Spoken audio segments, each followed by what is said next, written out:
So we're halfway through round 5. Rob, I think it's important to always not be results orientated when we talk about, deck choices and whether you're happy with it. So how are things going for you? Well, if that isn't foreshadowing, I don't know what is. I'm now 3-2, but I was 0-2, so reasonably, but come with it. You beat up some bad players. Okay, that's fair enough. Seems good. But seriously though, I mean, let's look at these 5 rounds. Think about your deck against the 5 decks you're playing. Remind us what you're playing first. Firstly, so I'm playing Naya Blitz. I'm playing the very aggressive red, green, and white creature-based deck. It has 20 lands, 37 creatures, and 3 spells. Round 1, I faced Junk Reanimator, the black, white, and green deck that uses Unburial Rites to reanimate Angel Serenity generally, but it has Thragtusk, Sensuar Healer, just solid creatures really. Generally, it could go either way. It depends what they've got, what they draw. But game 1, he made a turn 3 Thragtusk, which is very, very good at stopping my aggression and undoing the damage I've dealt. And it didn't go too well for me after that.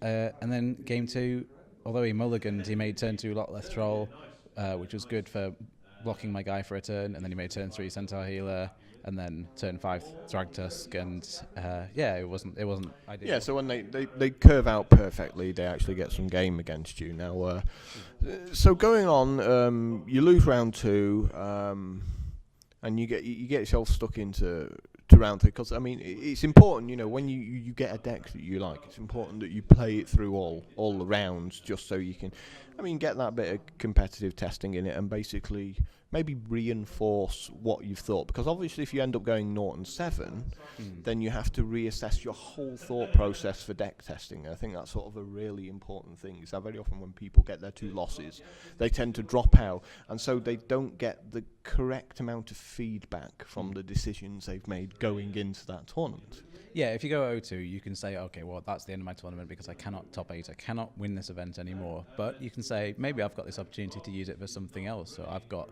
5 rounds or 6 rounds where I can practice my deck for the next PTQ. Maybe you just want general practice in improving as a competitive player.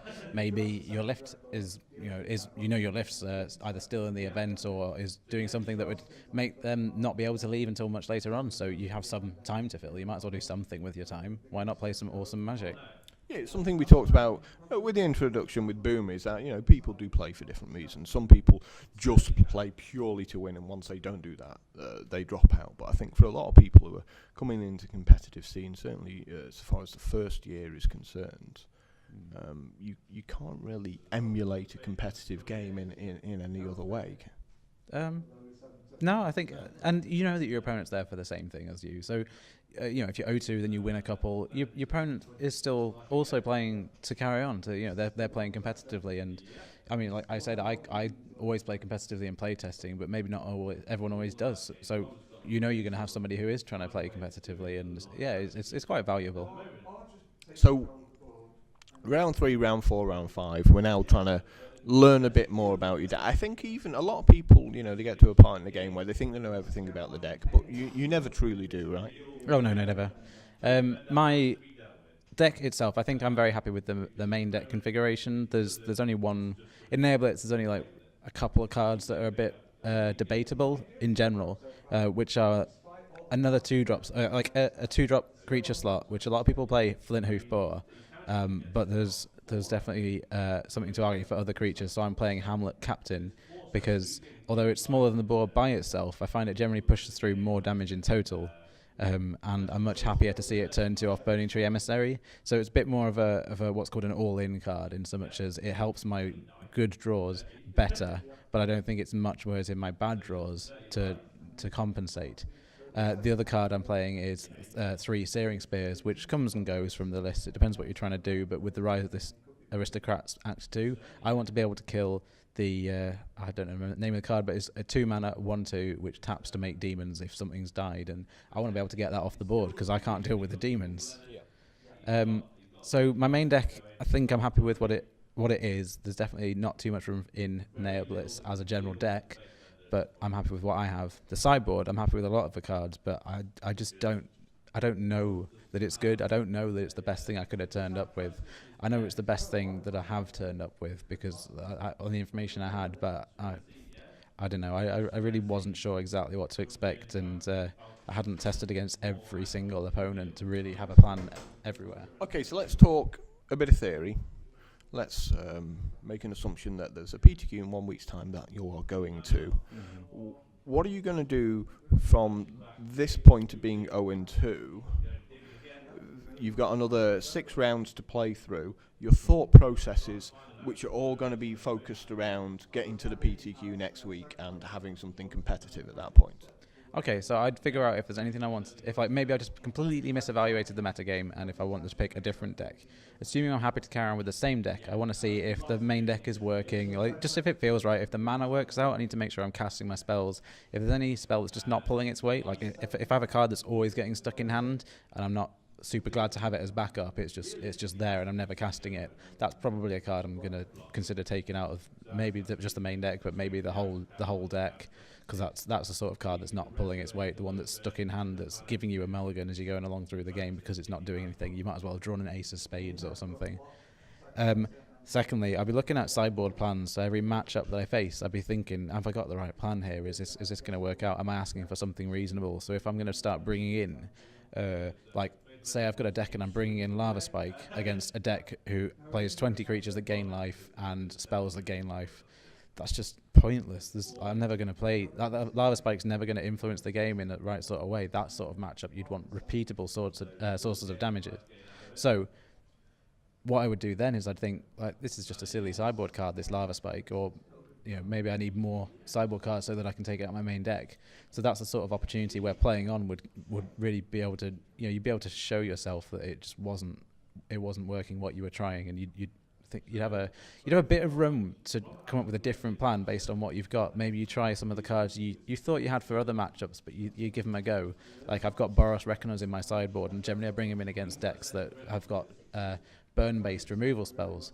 But maybe I'll bring them in just decks where I'm having to plow through a bunch of 3/3s, and it might be a bit slow, but if the game's going to go slow, then I can see how it goes. If it works, it works. Now, do you ever mentally, when you draw one of your sideboard cards, at that point when you're looking at the card, you think about what else that could be at that moment in the game? It's difficult to say. I think I don't do it as much as I could do. Certainly when I'm playing a game, I think, what can I do with this? I've brought it in for this reason. Is it pulling its weight for that reason? So if I just played a game where I brought in a Gruul Charm because I brought it in to stop him from blocking, and then I drew it in my opening hand, and I thought, is this going to work out for me? And the rest of my hand was a 1-drop, a 2-drop, and a 3-drop, and 3 lands. I thought, perfect. So I played it out. He started setting up defences with 2 Rock's Faith Menders, the 1/5 for 4 mana that doubles the lifelink, doubles the amount of life you gain. And sure enough, stopping his creatures from blocking was perfect because I actually dealt him damage. I got through, managed to attack past his 1/5 blockers, and he didn't gain the life. So it did exactly what I wanted it to do. So I would say to myself there, actually, yeah, that Gruul Charm did its job, and maybe it's not the sort of thing I'd want to draw 2 of, because then they would start clogging up my hand. But having 1 was very valuable, and I'm quite happy to have that 1 in my sideboard. So you've got 3 more rounds now. What are you going to be? Obviously you want to go 6-2, but it's not. When you don't. Being results orientated is the worst thing you can ever do in any game, whether it be Magic or poker, or even on a football field. The difference between success and failure can be inches sometimes. It can be percentages. Yeah. So you'd like to go 6-2, but if you went 3-5, no big deal, so long as you now learn something from the whole thing. Right. So what can you do in the next 3 rounds that you can learn? Because you're still going to get some competitive games of Magic now at 3-2. Sure. Well, I can just play the game. I tend to prefer playing it and reflecting upon my experiences afterwards, thinking, because I don't want to get bogged down during the game thinking about what could have been and then lose as a result, and maybe not learn as much because I was trying to think too much about what else could have been before it even happened. So I prefer to reflect on my experiences after a match. Think, did I do that right? Were those cards really pulling their weight? But in the game, I'm just trying to. Now you're pretty good at remembering what happened in a game of Magic. What tips can you give for people who can't remember what they did 2 turns ago? Well, there's certainly enough for those. You could write it down. There's nothing that's stopping you from writing down what happens during your games. I think I'd have to check the rules about when you can consult those notes, but certainly once you've left the premises, nothing could stop you from checking what you wrote. So yeah, you could just write down what happens and try and remember it that way. Alternatively, if you have a friend who also hasn't done very well and they're just not inclined to carry on playing, you can ask them to watch your games and say, oh, what do you think I could have done differently? And because if they're looking out for things that you could have done differently rather than what you can do now, they might be able to remember these things, and they might be able to help you in a different way. Have your own personal tournament reporter. Well, yeah, exactly. That's exactly what it is. Yeah. So anyway, we'll have a chat again after another couple of rounds. We'll try and get another interview in with this round, but hopefully we can certainly come to some good conclusions, I think, by the end of today about how we can all sort of improve our play. Oh yeah, absolutely. That's what it's all about, really. Improving and winning next time. So thanks a lot to Rob, and we'll see you all in the next video.